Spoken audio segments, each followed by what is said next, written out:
Hi, I'm Myra Castro. Energy shortfalls are keeping a controversial Redondo Beach, California power plant operational through 2023. Hi, I'm Dave Compton. The CPUC considers natural gas capacity and battery energy storage deferral. Plus, PowerON's own Olivia Simonson sits down with energy entrepreneur Mike Umbro to get a first-hand interview about the cargo ship bottleneck that's sitting off the coast of California and the pollution it's creating. All these stories and more coming up on this edition of PowerON.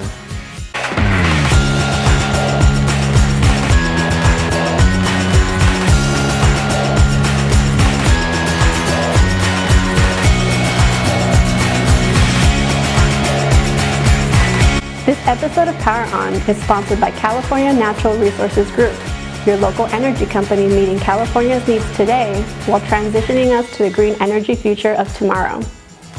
While our state struggles to meet electricity demands as it transitions to clean energy, regulators recently approved an extension to keep an outdated gas-fired Redondo Beach power plant operational through 2023. This decision was met by resistance by residents and council members who want to end the periodic air pollution the facility creates and replace it with the park. With the exception of Los Angeles Power and Water operations, all of the state's ocean-cooled, gas-fired power generators were scheduled to close at the end of 2020.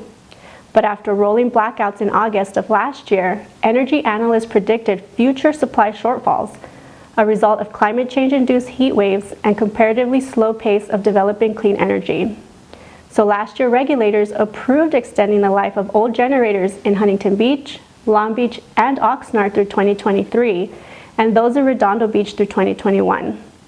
However, the extensions through 2023 were approved with little or no local opposition.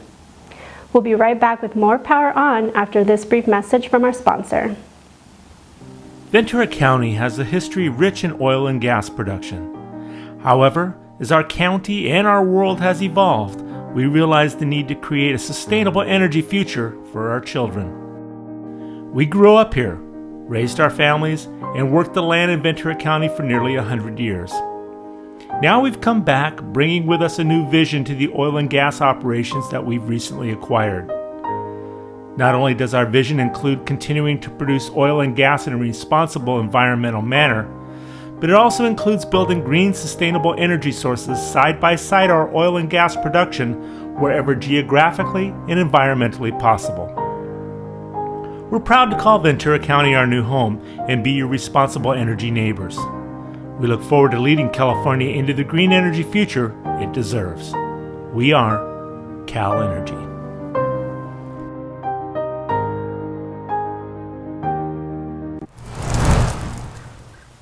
After a stressful summer for California's electricity grid, the California Public Utilities Commission has approved 5 new gas-fired temporary power plants to relieve the grid pressure. Since November 2020, California has added 136 megawatts of natural gas power generation, with plans to increase that to a total of 200 megawatts by 2023. So why are they looking to natural gas power generation when there's plans for energy battery storage systems, which are critical to the infrastructure? Well, there's concerns regarding energy storage systems reliability. On a previous episode of PowerON, we covered the Moss Landing energy storage system meltdown earlier in the year, and that took the energy storage facility offline indefinitely. So why now is the CPUC concerned with grid reliability? Well, the Diablo nuclear power plant, which supplies up to 10% of California's baseline power, is going offline, despite the power plant reducing greenhouse gas emissions. It seems there's still a lot of big questions out there on the future of California's energy priorities, its policies, and the reliability of the grid. Coming up right after the break, Olivia Simonson takes a look at the cargo ship bottleneck and the air pollution that it's causing out there in the harbor. Hi, this is Pia E. Shell with another The More You Know from California Oil. Californians are known for having a very active lifestyle. But did you know California Oil creates surfboards, bicycle tires, roller skates, golf balls, and even the fishing rods that we use? That's right. California Oil creates over 6,000 products that we use every single day. Again, this is Pia E. Shell with another The More You Know. Hi, everyone. I'm Olivia Simonson. A couple of weeks ago, PowerON covered the story on the tankers in the Long Beach Harbor and the environmental and emissions impact associated with that situation. And I'm so excited to have with me today to share his perspective, oil and gas entrepreneur, investor, and environmental leader Mike Umbro. Mike, thank you for taking the time to chat with me today. Thank you for having me. I appreciate it. So, Mike, you went into the Long Beach Harbor on a boat and you looked at the situation for yourself. So tell us what you saw. Yeah, it was a really eye-opening experience. I have a buddy that has a boat in Newport Harbor. So right when initially the motive was to go look at the oil spill off of the Beta offshore pipeline rupture. And of course, the harbor's closed for a period of time right after that happened. And then finally we got out there 2-3 weeks later when everything was open and our schedules worked. And lo and behold, now there's the supply chain crisis kind of took hold of the media cycle. So it was interesting to have both of those events play out. But, what we saw was just devastating. And I feel like it is the most underestimated or least talked about environmental disaster that's happening right now. A lot of the focus is placed on supply chains and Christmas gifts being late, but the pollution and the environment that we were in once we got close to the port was something that I would not want, my children to live in. So I think it's a big story. So, Mike, you talk about environmental disaster. What kind of environmental disaster did you see? The biggest thing was just the particulate matter, the black haze that sat low on the horizon. We happened to go out on kind of a calm, still day. So really a good day to visually see the pollution taking place. And these ships, these cargoes and tankers are accounting for more pollution than all of our vehicles combined in Southern California. And that's prior to a supply chain crisis. So that whatever that, volume of ships is normally might be 20 ships out there in a normal time, 5 times that now with 100 ships. And it's just a cauldron of smoke and diesel and particulate matter and just things you don't want to breathe. So these are cargo and tanker ships sitting in the harbor, just waiting to be offloaded. And so they're all running their auxiliary engines, which are diesel fired engines. And so you can see, if you look individually at the ships, you can see the smokestacks just belching out, black particulate matter into the air. And then as you look away from the ships and look further out to the port of Long Beach, you can see the horizon. It really looks like a forest fire. Us being in California, we're used to what that smoke looks like. And it was like, no, there's not a fire here. This is pollution that you are seeing with your own eyes and breathing. I mean, it smelled like diesel.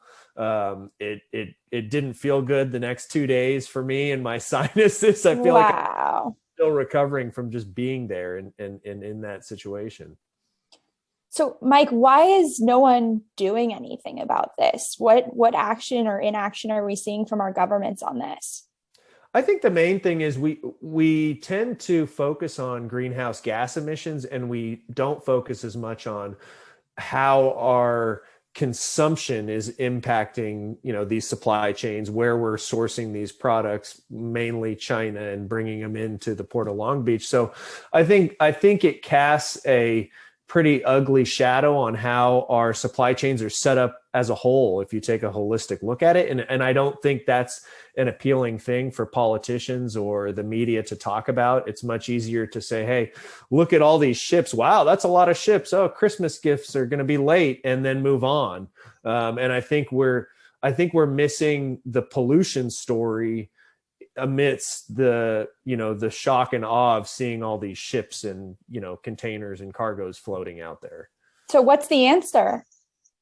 What's the remedy? I think long term, I think our political leaders, our regulators need to stop focusing on counting carbon like calories, as I call it, and start looking at the pollution. And for example, if you look at the California Air Resources Board, their scoping plan, and then their report cards that come out on emissions, you'll see in greenhouse gas emissions that the shipping sector is like 0.9% of greenhouse gas emissions in California. So that makes it look like it's not really an environmental issue.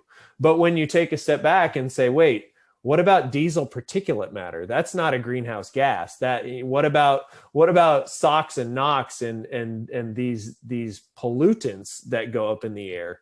We're not really tracking those. And so I feel like the general public is really misled and done a disservice by our regulators by allowing industrial complexes like the port to just really get too big for their own safe and effective operations.